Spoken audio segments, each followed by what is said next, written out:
हमारे चैनल को सब्सक्राइब करें और बेल आइकन दबाएं। आज हम आपको सच्ची घटनाओं पर आधारित टीवी शो क्राइम इंडिया की शूटिंग दिखा रहे हैं। क्राइम इंडिया के इस एपिसोड की कहानी रघुनाथ और उसके परिवार की है, जो आज से 10 साल पहले अखबारों की सुर्खियों में छाई रही। 5, 4, 3, 2, 1, एक्शन। वेलकम फ्रेंड्स, आपका स्वागत है क्राइम इंडिया के नए शो में। ये कहानी बहुत ही रोमांचक और रहस्य से भरी है। ये कहानी 10 साल पहले शुरू हुई इस बंगलो से। यहाँ रहते थे मिस्टर रघुनाथ अपने परिवार के साथ। एक खुश परिवार। फिर सारी खुशियाँ एक पल में छिन गईं। 10 साल पहले इसी दरवाजे से रघुनाथ की 21 साल की बेटी अपने घर प्रवेश करती है, जहाँ उसे अपने पिता का सामना करना पड़ता है, जो थोड़े गुस्से में थे क्योंकि जूही अपने दोस्त के बर्थडे पार्टी से लेट वापस आई। पिता की प्रताड़ सुनते ही जूही अपने पिता को समझाने की कोशिश करती है कि पार्टियों में तो अक्सर देर हो सकती है, उसमें इतना अपसेट नहीं होना चाहिए। रघुनाथ अपनी बेटी की बात सुनते ही चिल्लाने लगते हैं। जूही पिता का डर सह नहीं पाती। वो अपनी भरी आंखों से अपनी कमरे की तरफ भागती है। कमरा बंद किए बिना खाए पिए जूही सो जाती है। इसका हम नाट्य रूपांतरण करते हैं। मम्मा, पापा, मम्मा, मम्मा, पापा। ये क्या? घर में कोई नहीं है क्या? ऐसा तो कभी नहीं होता है। मम्मी, मम्मी, पापा, ये क्या? यहाँ पर भी कोई नहीं है। कहीं बेडरूम में तो नहीं है। मम्मी, पापा, मम्मी, पापा, ये क्या? कहाँ गए सबके सब? मम्मी, मम्मी, आप यहाँ पर हो? मैं कितनी परेशान हो गई थी पता है? Mummy, mummy,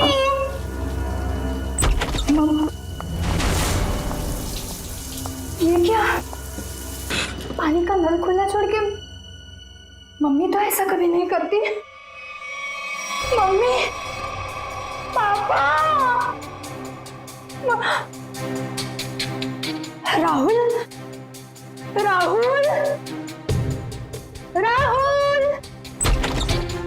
Rahul. अरे राहुल को स्कूल छोड़ने गई होगी मम्मी।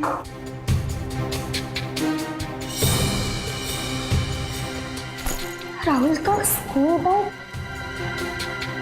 मतलब मम्मी राहुल को स्कूल छोड़ने गई। राहुल भी नहीं है। मम्मी, पापा, पापा की गाड़ी।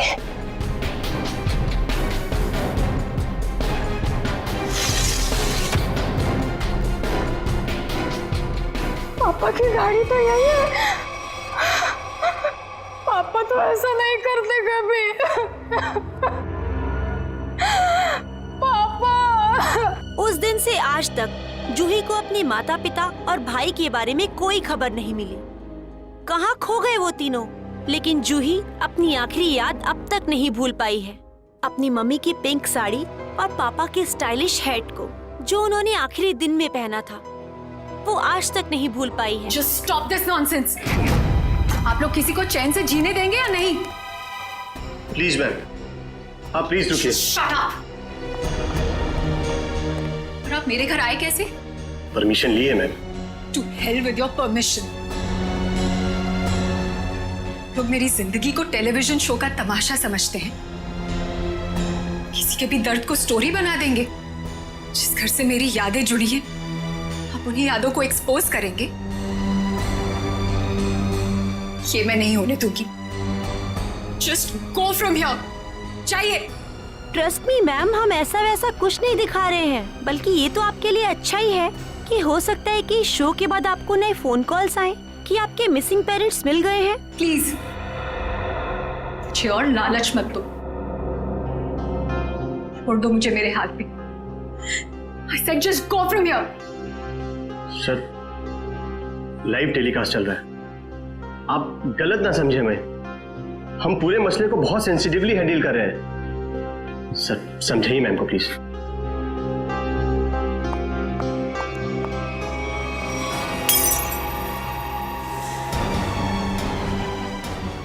समझाइए ना कि क्या करिए। तुम लोग जाते हो यहाँ से या मैं अपनी जान लूं?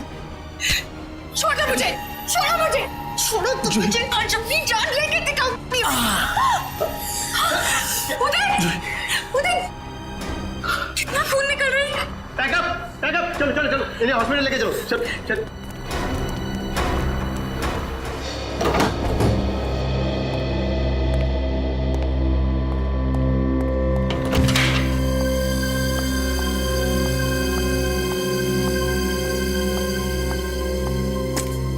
तुम बैठो, मैं तुम्हारे लिए हल्दी वाला दूध लाती हूँ, थोड़ा आराम मिलेगा। छोड़ो आराम आराम, इतनी फिक्र करती हो तो अपने गुस्से को कंट्रोल में रखना सीखो। मरने मारने पर उतर आई उस वक्त। तो फिर क्या करती? वो लोग मेरे घर वालों की इज्जत के साथ खिलवाड़ कर रहे थे, मेरे जख्म को रेत रहे थे। मेरे इमोशंस को कभी समझते ही नहीं हो। ऐसा नहीं है, नहीं समझता मैं तुम्हारे इमोशंस। जूही, मैंने ही कहा था, बहुत हिम्मत वाली लड़की हो। जिस तरह से तुमने इस दुख को समेटा और जिंदगी को फिर राह पर ले आई, कोई और होता कब का टूट जाता। तुम जैसा हमसफर बहुत नसीब से मिलता है। और तुम जैसा हस्बैंड भी हर लड़की को नहीं मिलता। इसी बात पर दूध नहीं, ग्रीन टी हो जाए। ठीक है, बैठो, मैं अभी लाती हूँ।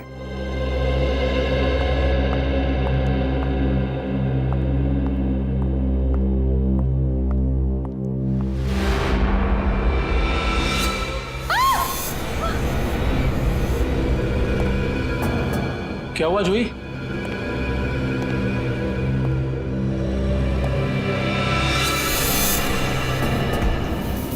आपको क्यों लगता है कि ये हैट आपके पापा का है? कोई निशानी, कोई पहचान? ये उनका फेवरेट हैट था। मैंने बचपन से उन्हें यही हैट पहनते देखा था। देखिए जूही जी, प्लीज बुरा मत मानिएगा, लेकिन इससे ये प्रूव नहीं होता कि ये हैट आपके पापा का है। कोई खास दूसरी पहचान कुछ भी? उदय, इन्हें पापा के वो सारे फोटोज दिखाओ जिनमें उन्होंने यही हैट पहना था।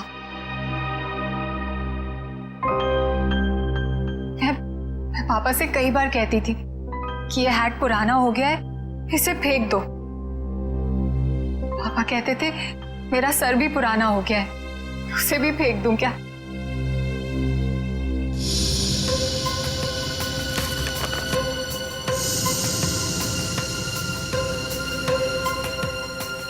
जूही जी, इसे देख के तो ये जाहिर नहीं होता कि ये हैट यही वाला है। हाँ, ये जरूर पता लगता है कि ये हैट भी इस जैसा ही है। आपको क्या लगता है मैं आपसे झूठ बोल रही हूँ? एक काम कर, जरा घर के खिड़की दरवाजे चेक कर। जी सर। जूही जी, आप जो कह रही हैं वो तो हम मान लेते हैं, लेकिन ये हैट यहाँ पे आया कैसे? अपने आप तो नहीं आया। जी सर, किसी ने तो इसे यहाँ रखा ही है। आपको किसी पे शक? नहीं सर, पीछे के सारे दरवाजे और खिड़कियां अंदर से बंद है सर। इसका मतलब जो भी अंदर आया उसके पास मेन डोर की चाबी थी। जूही जी, आपने अपने घर की चाबी किसी और को भी दी है क्या? नहीं तो। हाँ, मुझे याद आया। एक्चुअली कुछ दिन पहले शॉपिंग आर्केड में मेरा पर्स चोरी हो गया था और घर की चाबियां भी उसी में थी। बड़ी लंबी प्लानिंग की गई है, लेकिन 10 साल बाद ये हैट यहाँ रखने का क्या मतलब हो सकता है? पूरा का पूरा परिवार गायब होता और किसी को भी पता नहीं चलता। ऐसे कैसे कोई गायब हो सकता है? सर, पुलिस रिपोर्ट में लिखा है कि ना किसी ने चीखने चिल्लाने की आवाज सुनी, ना ही कोई गोली चलने की आवाज सुनी। सर, जब ये हुआ तब जूही अपने ऊपर वाले बेडरूम में सो रही थी और बाकी के परिवार के लोग नीचे थे, तो अगर शोर शराबा होता तो जूही को जरूर सुनाई देता। एग्जैक्टली। अच्छा, इस वॉचमैन का क्या कहना है? सर उसने बताया कि उसने ना किसी ऐसे आदमी को और ना ही ऐसी किसी गाड़ी को बाहर जाते हुए देखा। सर यहाँ तक कि उसने रघुनाथ जी की फैमिली को भी उस घर से बाहर जाते हुए नहीं देखा। सर रिपोर्ट में ये भी लिखा है कि घर में जबरदस्ती अंदर आने का कोई निशान भी नहीं मिला था। सर एक बात समझ में नहीं आ रहा, जब घर के सारे लोग गायब है तो ये जूही कैसे बच गई? वही तो, जूही को क्यों छोड़ा है? सर हो सकता है उसे जानबूझकर किडनैप नहीं किया गया, ये भी कोई साजिश हो। अच्छा, उस हैट पर से कोई उंगलियों के निशान मिले? हाँ सर, उस हैट पे 5 लोगों की उंगलियों के निशान मिले हैं। 2 तो जूही और उसके हस्बैंड के हैं, बाकी के मैच नहीं हुए हैं। जूही और उसके पति की उंगलियों के निशान। हो सकता है 10 साल बाद जब अपने पिता की हैट देखी तो दोनों ने उठाई होगी। सर अखबार की एक कटिंग में लिखा था कि रघुनाथ जी के एक भाई हैं, हिमांशु, जिनसे उनकी ज्यादा बनती नहीं थी। दोनों भाइयों में प्रॉपर्टी को लेकर कोई झगड़ा चल रहा था। और बाद में हिमांशु ने जूही से कुछ पुराने इन्वेस्टमेंट्स लौटाने के लिए कहा था। सर इस हिमांशु के बारे में पता लगाना पड़ेगा। सर एक और बात पता चली है। क्या? सर जब हम इस केस के फाइल्स लेने गए तो वहां से पता चला कि ये फाइल्स इंस्पेक्टर विजय भी 2-3 दिन पहले लेकर गए थे। इंस्पेक्टर विजय? यार इंस्पेक्टर विजय तो रिटायर हो चुका है, और फिर भी उसे इस केस में दिलचस्पी क्यों? रिटायरमेंट के बाद में तो केस छोड़ देना पड़ता है। नहीं नहीं नहीं नहीं, ये नहीं हो सकता। या तो रघुनाथ जी का केस सॉल्व होगा या तो रिटायर्ड इंस्पेक्टर विजय डिसॉल्व होगा। ये मेरी भी जिद है। और रंजीत, मैं बहुत नजदीक पहुंच गया हूं। किसी भी दिन कमिश्नर के पास पहुंच सकता हूं। सर्विस के दौरान 99 केस और रिटायरमेंट के बाद ये पहला केस, यानी हो गए पूरे 100। रंजीत, मैं बाद में फोन करता हूं। मैं देख के आता हूं क्या गिरा है।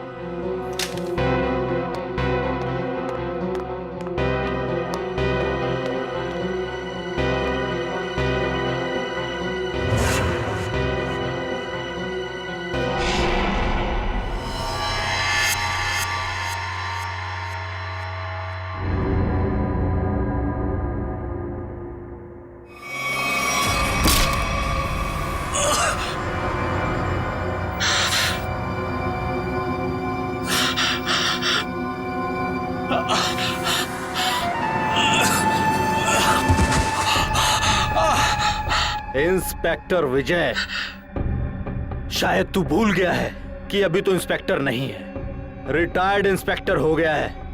बस अब तेरी कहानी खत्म।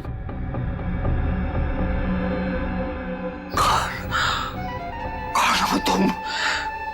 कौन हो तुम? बहुत ठोका था ना मुझे, अभी तक मेरी हड्डियां बोलती हैं। बस अब बस, चार्जशीट भूल जा, फाइल भूल जा। क्यों दबे हुए केस को हवा दे रहा है? बंद कर दे वो केस, बंद कर दे।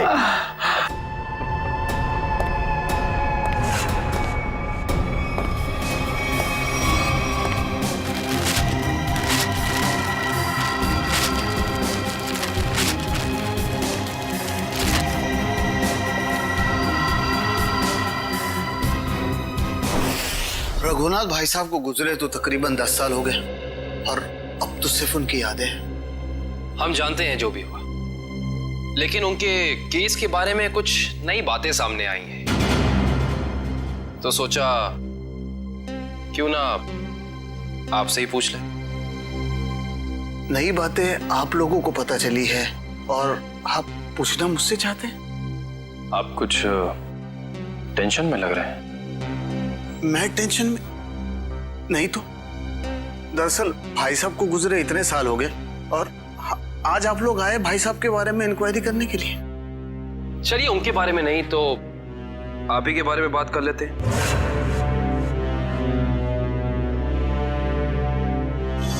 कल दोपहर में कहां थे आप?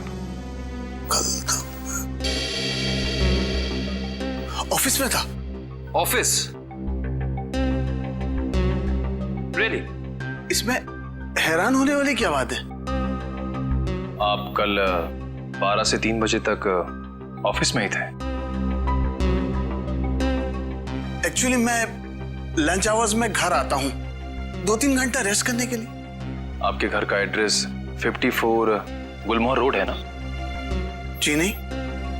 लेकिन आपकी कार कल उस वक्त उसी बंगले के सामने खड़ी थी। उफ, मेरी याददाश्त। दरअसल मैं सठियाने लगा हूं। मैं कल रुक गया था एक दोस्त के यहाँ, वो भी वहीं गुलमोहर में ही रहते हैं। मिस्टर हिमांशु जी, झूठ बोल रहे हैं आप। वहां पे आपका कोई दोस्त नहीं, बल्कि आपकी भतीजी जूही रहती है, समझे आप? इसलिए झूठ बोल के कोई फायदा नहीं है। हम जानते हैं कि आप जूही से मिलने गए थे उसके घर। हाँ, मुझे उससे कुछ काम था। काम था इन्हें? हाँ, फिर आप उससे मिले क्यों नहीं? बल्कि आप तो छिपते छिपाते उसके घर गए, उसके किचन के प्लेटफॉर्म पे उसके पिता रघुनाथ जी की हैट रखी और बड़े आराम से वहां से निकल गए। क्यों? हैट? कौन सा हैट? मिस्टर हिमांशु, आपको लगता है कि आप ऐसी गोल गोल बातें करके सीआईडी से बच सकते हैं? कसम से, ना तो मैं भाई साहब की किसी हैट के बारे में जानता हूं और ना ही उनके लापता होने के बारे में। हिमांशु जी, ये क्या है?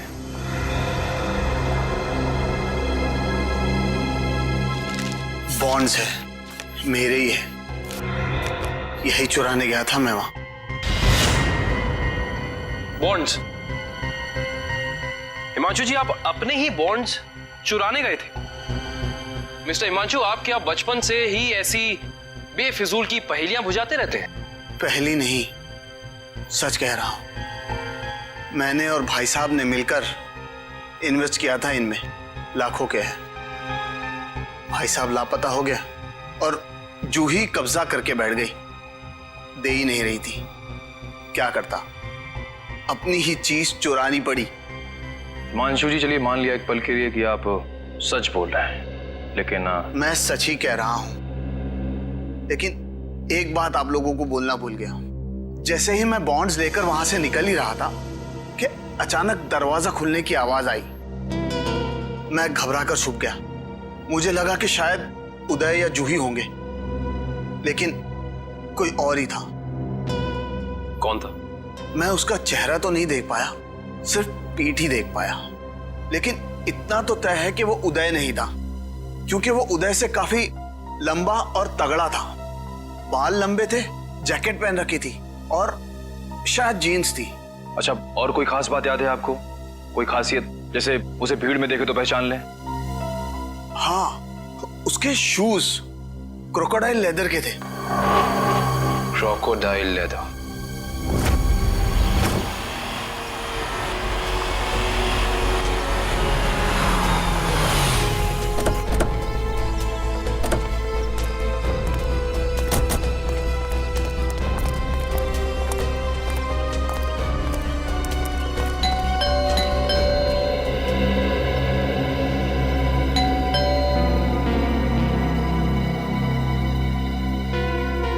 विजय, विजय, विजय सर। सर दरवाजे में से धुआं आ रहा है सर। माय गॉड, दुष्यंत दरवाजा खोलो। विजय, विजय, विजय, विजय,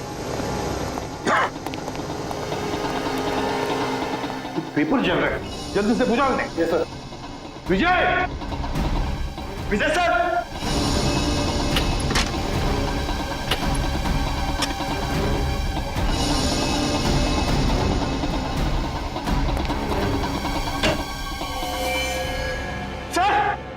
सर जल्दी आइए।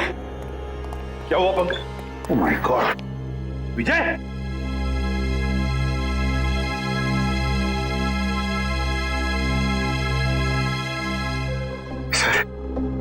सर ये मर चुके हैं।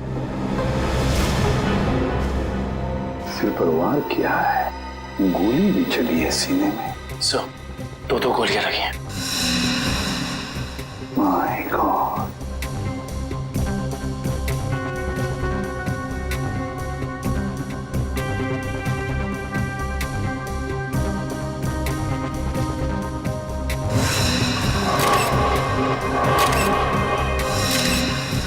पंकज, पलटाओ इन्हें।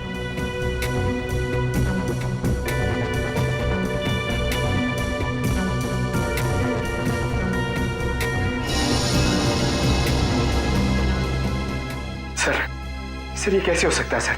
विजय जी इतने सीनियर और एक्सपीरियंस ऑफिसर हैं, फिर इन्हें इन्हीं के घर में गोली मार दी। जिसने भी ये किया है पंकज, जो खिड़की का शीशा तोड़ा, बोल्ट नीचे किया, खिड़की खोलकर अंदर आके यहाँ चुप कर बैठा होगा। शायद आवाज सुनकर विजय इस कमरे में आया तो उसने विजय के सिर पर वार किया और फिर 2 गोलियां भी डाल दी। सर लगता है कि खूनी और विजय जी की कोई पुरानी दुश्मनी थी, इसीलिए रिटायरमेंट के बाद मौका मिलते ही इन्हें मार डाला। ये भी तो हो सकता है ना दुष्यंत कि विजय किसी मुजरिम के लिए खतरा बन गया था, शायद उसी ने किया हो। ढूंढो इस कमरे को अच्छी तरह, एक एक कोना छानो। और पंकज, कुछ ना कुछ तो मिलना चाहिए, ढूंढो अच्छी तरह से।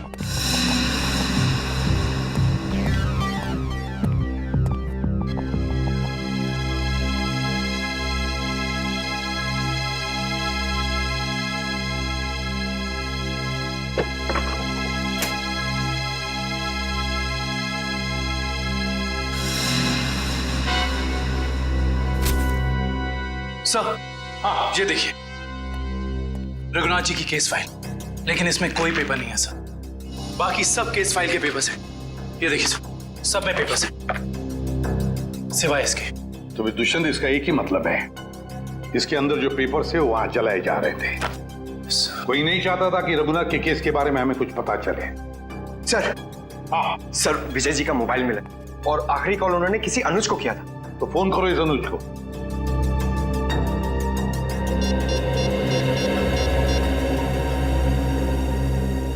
हेलो अनुज कुल्फी वाले, अरे यार मैंने 10 कार्टन मलाई कुल्फी बोली थी, क्या हुआ? अभी तक भिजवाई क्यों नहीं? क्या कुल्फी वाले नहीं हो? तो फिर कौन हो तुम? मॉडल? मॉडल है? मॉडल अनुज? मॉडल और पुलिस वाले का क्या कनेक्शन हो सकता है?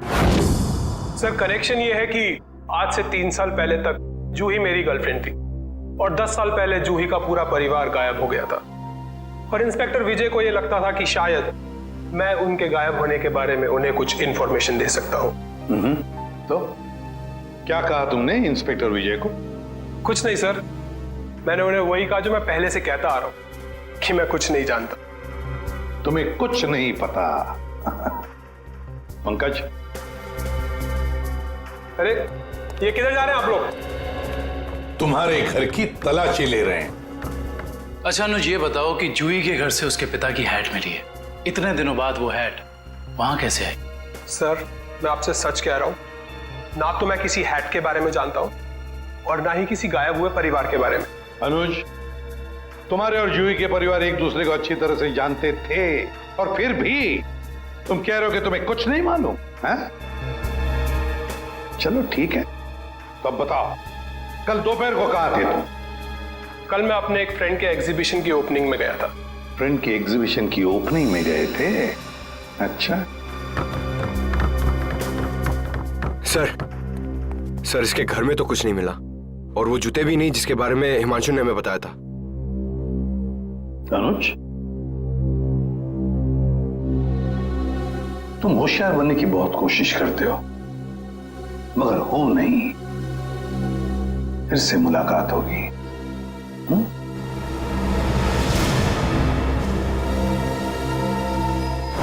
तो समझ में नहीं आ रहा ये आदमी चाहता क्या है। जो एक तरफ वो जूही के घर में हैट रखता है और दूसरी तरफ विजय को मारकर केस के फाइल्स, पेपर्स और फोटोज मिटा देता है। क्यों? लगता है उसे पता चल गया था कि विजय जल्दी अपराधी को पकड़ने वाला है। लेकिन एक बात समझ में नहीं आ रही है कि उसने रघुनाथ की हैट जूही के घर में क्यों रखी? क्या सोच रहा है वो? कोई ना कोई चाल तो जरूर है दया, इसके पीछे कोई ना कोई चाल तो है। ये केस कुछ ज्यादा ही उलझा हुआ है सर।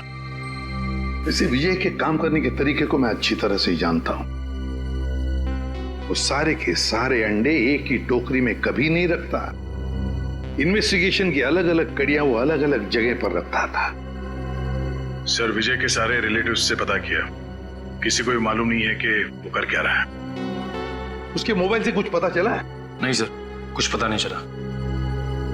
वे देखना पड़ेगा मौत के कुछ दिन पहले विजय कहां कहां गया था, किस किस से मिला था।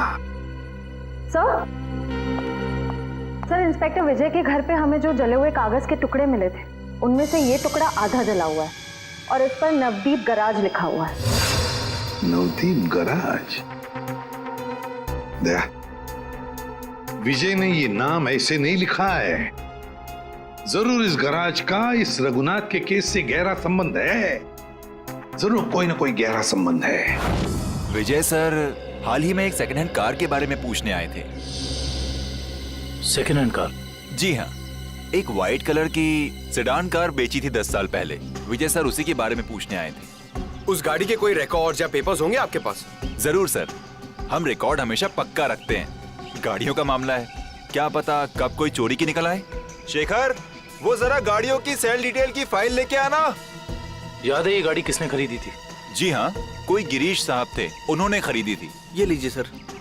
ये लीजिए, ऊपर ही रखे हुए हैं, विजय सर को दिखाने के लिए ही निकाले थे।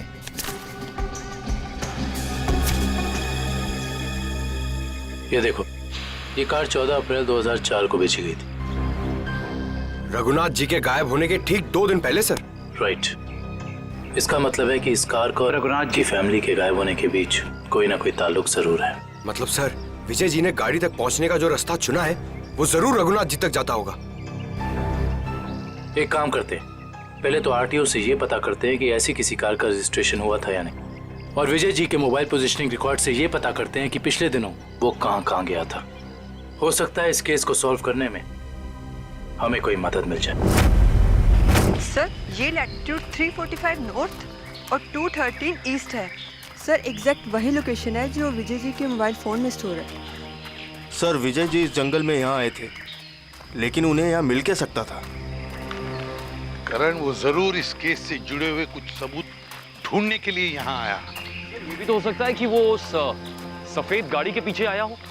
लेकिन सर, ये जंगल बहुत दूर तक फैला हुआ है, कई किलोमीटर तक। ऐसे में इस जंगल की कॉम्बिंग कर पाना थोड़ा मुश्किल होगा सर। हाँ, मुश्किल हो सकता है, मगर नामुमकिन भी तो नहीं। दिव्या, ये कितना एरिया छान मारा था उसने? सर, यहाँ से 200 मीटर के घेरे में। 200 मीटर? बस फिर फैल जाओ चारों तरफ।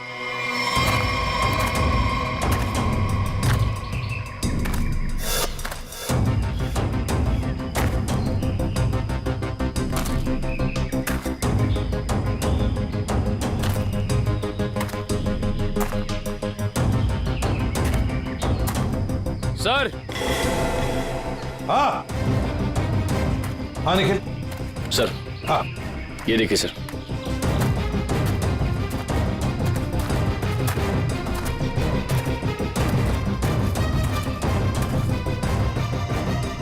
MS01 Y 5371।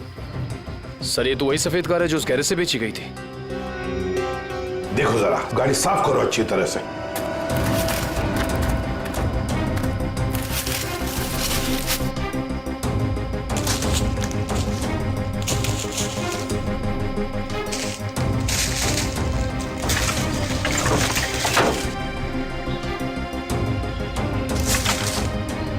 साफ करो, अच्छी तरह से साफ करो।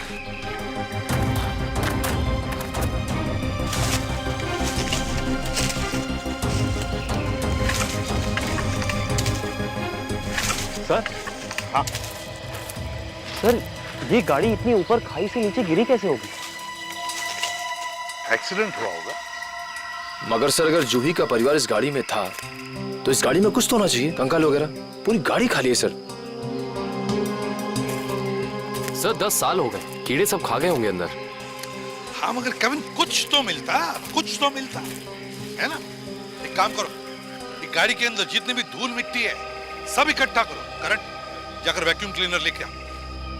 सर, ऐसा भी तो हो सकता है कि वो लोग कभी गाड़ी में थे ही नहीं। केविन, ये भी तो हो सकता है कि गाड़ी के अंदर जितने भी परिवार वाले थे उनकी लाशों को कहीं और फेंक दिया और गाड़ी को यहाँ खाई में लाकर नीचे ढकेल दिया।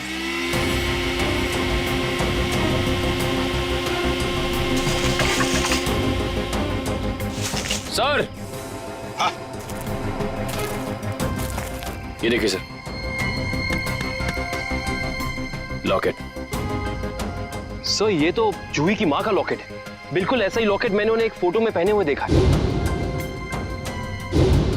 जूही की माँ का लॉकेट? जी। तो फिर उसका एक ही मतलब हो सकता है कि जूही के परिवार वालों को इसी गाड़ी में लाया गया और फिर उनकी लाशों को कहीं और ठिकाने लगा दिया और गाड़ी को यहाँ इस खाई में लाके ढकेल दिया ताकि कोई सबूत न रहे।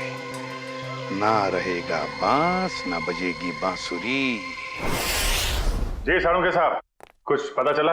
अरे यार अभिजीत, ये बात गलत है यार। आते ही धन्य से सवाल कर देते हो। मैं यार आए हो, हाल चाल पूछो, अपने बताओ। मतलब हाल चाल? अरे हाल चाल पूछने वाला था सर। कैसी है तारिका जी? अरे भाई साहब, मैं अपने बारे में बात कर रहा हूँ भाई। मेरे भी तो हालचाल पूछ सकते हो ना यार। आपके? हाँ, क्यों? हाँ, क्यों नहीं। आपके हालचाल कैसे हैं आप? हाँ, मैं अच्छा हूँ। ये हुई ना बात। अब आओ पूछो। अरे आए हो, हालचाल पूछो, हाय हेलो करो। काम तो होता ही रहता है, बताएंगे ही ना। अब बताओ क्या पूछ रहे थे तुम? ये जो धूल मिट्टी मिली थी कार में से, हाँ, इसमें से आपको कुछ मिला? हाँ विजय, इस मिट्टी में से हमें एक नाखून का टुकड़ा मिला और कुछ बाल मिले। उनमें से एक बाल किसी 40 साल की महिला का है और ये नाखून का टुकड़ा किसी 10-12 साल के बच्चे का है। और इन दोनों का रिकॉर्ड नहीं है हमारे पास। जरूर ये जूही की माँ और उसके भाई का होगा। और बाकी बाल के टुकड़ों का अभी भी टेस्ट चल रहा है। रिपोर्ट लेने गई है श्रेया। सर, पता चला है कि रघुनाथ जी की फैमिली के गायब होने के कुछ दिन पहले ही उन्होंने अपने खास एम्प्लॉय मुकेश को नौकरी से निकाल दिया था। मुकेश? कहीं सबके पीछे इस मुकेश का हाथ तो नहीं? सर, जो बाल के टुकड़े टेस्ट के लिए गए थे उनमें से एक बाल का डीएनए मैच हो गया है। किसका है? भानु नाम है उसका। अंडरवर्ल्ड का कॉन्ट्रैक्ट किलर है। सुपारी लेके मर्डर्स करता है और कई मर्डर केसेस भी चल रहे हैं उस पर। भानु?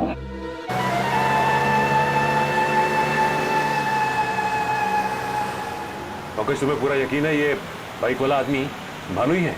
हाँ सर, सिग्नल तो यही बता रहा है। हाँ।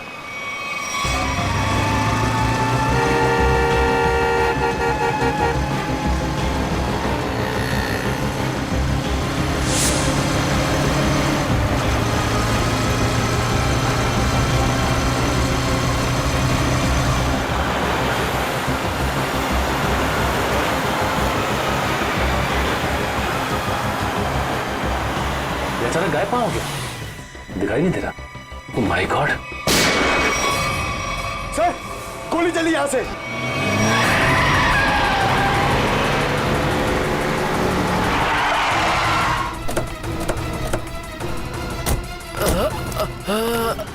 बताओ भानु, कैसे हुआ ये सब? बोलो भानु, कैसे हुआ? बोलो Bhanu. Tiger point. Tiger point पे क्या भानु? भानु! ओह माय गॉड! ये तो मर चुका है।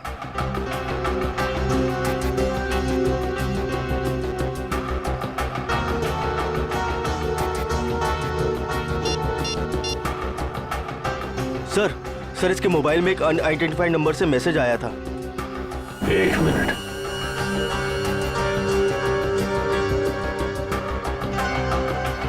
मैसेज? एक काम करो, पता लगाओ कि ये नंबर है किसका। रघुनाथ जी की कंपनी में 20 साल पूरे काम किया हूं मैं। फ्लोर मैनेजर था, प्रोडक्शन, लेबर सब मैं ही संभालता था। तो तुम्हें नौकरी से क्यों निकाल दिया मुकेश? जी सच तो ये है कि दोनों पार्टनर्स में यानी कि कुमार साहब और रघुनाथ जी के रिश्तों में दरार आ गई थी। दरार? इस दरार की वजह क्या थी? जी वो कुमार साहब को लगा कि रघुनाथ जी उनके साथ कुछ धोखा कर रहे हैं। चोरी छिपे कुछ डीलिंग्स भी कर लेते हैं। और इसलिए कुमार ने तुम्हें रघुनाथ पर नजर रखने के लिए कहा। जी हाँ, मैं रघुनाथ जी की हर खबर कुमार साहब को देता था। वो किससे मिलते हैं, क्या डील करते हैं, क्या लेन देन है, सब। और जब रघुनाथ ने तुम्हें पकड़ लिया ये सब करते हुए तो उन्होंने तुम्हें काम से निकाल दिया। जी हाँ। और उसके ठीक 1 साल बाद में कुमार जी और रघुनाथ जी ने अपनी पार्टनरशिप खत्म कर दी। जी हाँ, ये तो होना ही था। अच्छा, वैसे इंस्पेक्टर विजय क्या जानना चाहते थे तुमसे? जी वो कुमार साहब के एक्सीडेंट के बारे में पूछने आए थे, जिनमें उनकी बच्ची और बीवी भी चली गई थी। और इंस्पेक्टर विजय को ऐसा लगता था कि ये एक्सीडेंट नहीं बल्कि एक मर्डर है। और जब पार्टनरशिप रही नहीं तो मर्डर की भी बात नहीं आती? जी दोनों पार्टनर अलग भी इस तरह हुए जैसे रजामंदी नहीं थी। और फिर दोनों एक ही बिजनेस में कंपटीशन करने लगे, और वो भी इस तरह के जैसे एक दूसरे को बर्बाद कर देंगे। और हाँ, कुमार साहब की मौत के बाद सबसे ज्यादा तरक्की और फायदा रघुनाथ सेठ को हुआ। कुमार की मौत का सबसे ज्यादा फायदा हुआ रघुनाथ को। सबसे ज्यादा फायदा। इस कुमार फैमिली के एक्सीडेंट के सारे डिटेल्स निकालो, देखे तो सही कि क्या ये वाकई एक्सीडेंट था या फिर। सर, आपको क्या लगता है कुमार की फैमिली की मौत के पीछे क्या रघुनाथ का हाथ था? कविन, रघुनाथ को बिजनेस में कुमार से फायदा हुआ, इसका मतलब ये नहीं कि रघुनाथ ने कुमार को मारा होगा। Okay, thank you so much. लेकिन क्या पता चला एक्सीडेंट के बारे में? सर, मिस्टर कुमार हर रोज की तरह ऑफिस से घर पहुंचे। घर से वो लोग एक रिसोर्ट के लिए निकले। उनकी पत्नी ने एक सरप्राइज वेकेशन प्लान किया था, क्योंकि अगले दिन मिस्टर कुमार का बर्थडे था। वो लोग उसी रिसोर्ट पे बर्थडे सेलिब्रेट करने वाले थे। जब ये जा रहे थे, इनका बच्चा भी इनके साथ में था, और उसी दौरान ये एक्सीडेंट हुआ। किस्मत भी अजीब खेल खेलती है, जहाँ एक पल खुशियाँ थीं, अगले ही पल मातम छा गया। सर, लेकिन ये एक्सीडेंट हुआ कैसे होगा? गाड़ी का अचानक ब्रेक फेल हो गया। मिस्टर कुमार की गाड़ी की स्पीड बहुत तेज थी, वो गाड़ी को काबू में नहीं कर पाए और गाड़ी लुढ़कते लुढ़कते खाई में जा गिरी। कार के ब्रेक्स अचानक फेल हो गए। अचानक, बड़ी अजीब बात है। सर, गाड़ी बिल्कुल नहीं थी। मिस्टर कुमार ने एक हफ्ते पहले वो गाड़ी खरीदी थी, तो ब्रेक फेल होने का सवाल ही पैदा नहीं होता। सर, वही तो। सर, ऐसा भी तो हो सकता है कि कुमार की ही फैमिली के किसी मेंबर ने रघुनाथ की फैमिली से बदला लेने के लिए ये सब किया हो। कुमार परिवार की मौत के 20 साल बाद कौन बदला लेना चाहता है? जहां पर एक्सीडेंट हुआ वहां पर मिस्टर एंड मिसेस कुमार की लाश मिली थी, बच्चे की लाश नहीं मिली है ना? एक मिनट। क्या हुआ सर? गाड़ी घुमा लो। काविन, पता चल गया ये खूनी कौन है।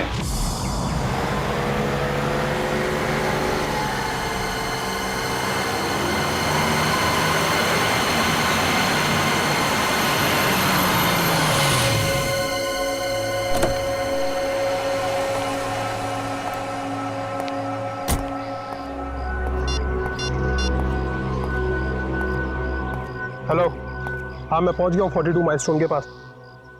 अब क्या करना है? क्या पुल के नीचे 42 माइलस्टोन की तरफ? अच्छा ठीक है।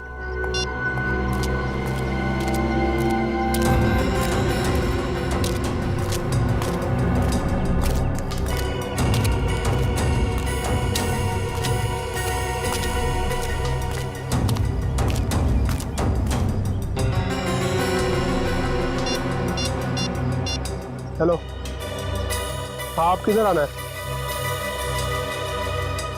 ये लेफ्ट राइट क्या लगा रखा है? पागल समझ रखा है क्या?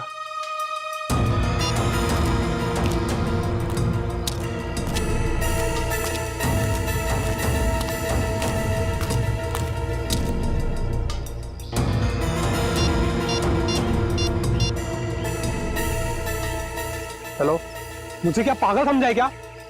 कब से इधर उधर घुमा रही है? चुपचाप सामने आ जा, नहीं तो मैं वापस चला जाऊंगा। इधर मेरा मुंह खुला और तुम जेल के अंदर, इसलिए जल्दी से सामने आ और मुझे मेरा रोकड़ा दे ताकि मैं जाऊं यहां से। मैं जा रहा हूं। घबराओ मत अनुज, तुम्हारा पैसा पेड़ के पीछे रखा है।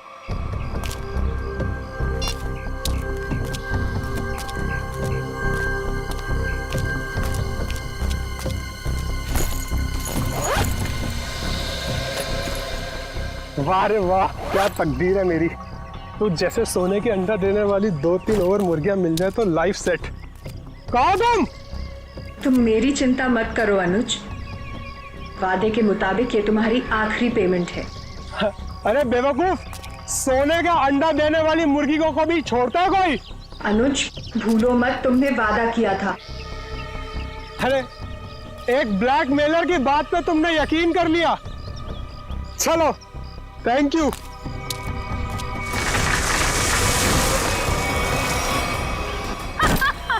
ये क्या कर रहे हो जोई तुम?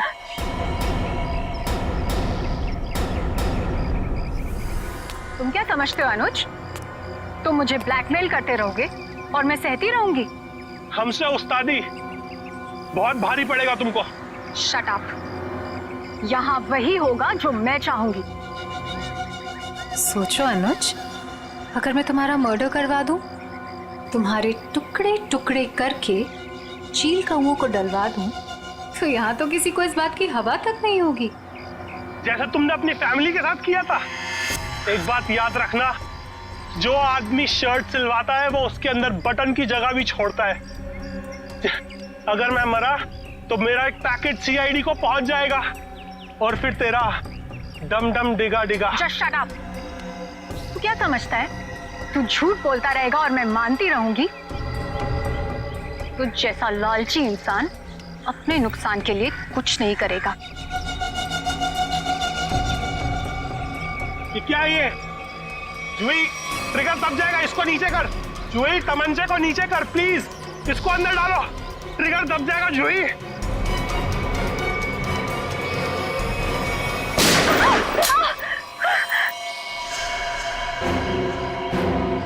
सीपी सर, आप तो आखिर आपको पता चल ही गया। खिलौना तुम्हारे हाथों में अच्छा नहीं लगता। अपने लोगों को कह दो चुपचाप हमारे हवाले हो जाए। देख क्या रहे हो? भून दो एसीपी को।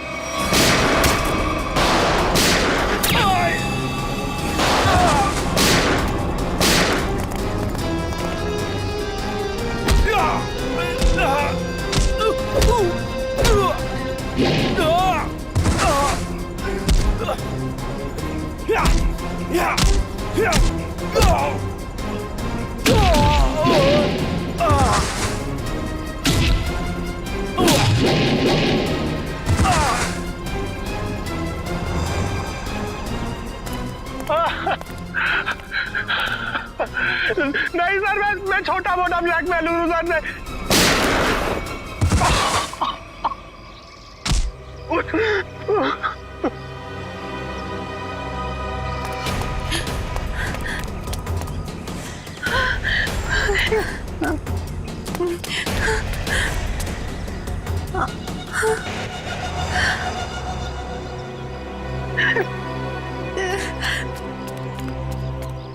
देखो इस प्यारी बिटिया को जिसने अपने माता पिता का खून कर दिया।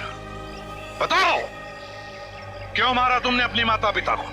वो मेरे माता पिता नहीं थे, उन्होंने सिर्फ मुझे गोद लिया था।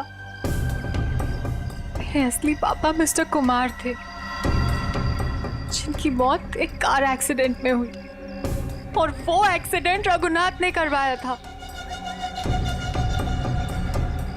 और अपनी माता पिता की मौत का बदला लेने के लिए तुमने रघुनाथ और उसकी बीवी को मारने का प्लान बनाया, और उसके लिए तुमने भानु को पैसे भी दिए, है ना? हाँ, और भानु ने उस काम को पूरा अंजाम दिया।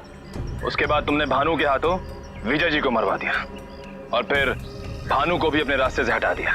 हाँ, क्योंकि मैं अपने खिलाफ कोई सबूत नहीं छोड़ना चाहती थी। तो सारे इल्जाम अनुज पर आ जाए, है ना? और अनुज, तुम जूही के घर पे रघुनाथ जी की हैट रख के तुमने एक बंद केस को खोल दिया। चोर चोर मौसेरे भाई, वाह रे वाह।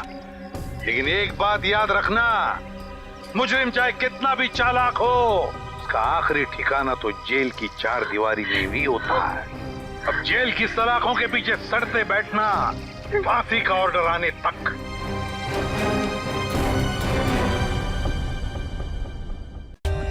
For more updates, subscribe to our channel, click the show links and enjoy watching the videos.